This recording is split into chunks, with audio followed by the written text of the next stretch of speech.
Abonnez-vous et cliquez aussi sur la petite cloche de notification pour ne rien rater de nos prochaines vidéos. N'oubliez pas de partager aussi la vidéo et de la liker.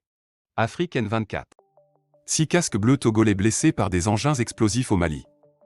6 soldats de la paix de l'ONU ont été blessés dans le centre du Mali, lorsque 2 véhicules blindés d'un convoi ont été touchés par des engins explosifs improvisés distincts, ont déclaré les Nations Unies lundi.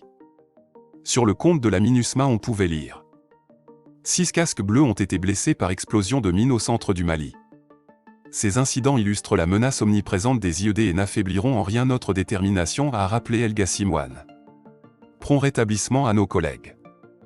La mission de maintien de la paix de l'ONU au Mali, MINUSMA, a indiqué que les incidents ont eu lieu dans la région de Douanza, sur la route nationale 16 dans la commune de Dangol-Boré, a déclaré Stéphanie Tremblay, porte-parole associée de l'ONU.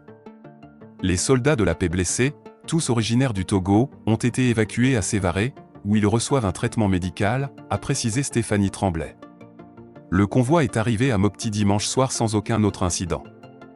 Le Mali est la plus dangereuse des 12 opérations de maintien de la paix de l'ONU. Depuis le début de l'année, 12 soldats de la paix de l'ONU ont été tués dans des actes hostiles et plus d'une douzaine ont été blessés. 2 coups d'État militaires depuis août 2020.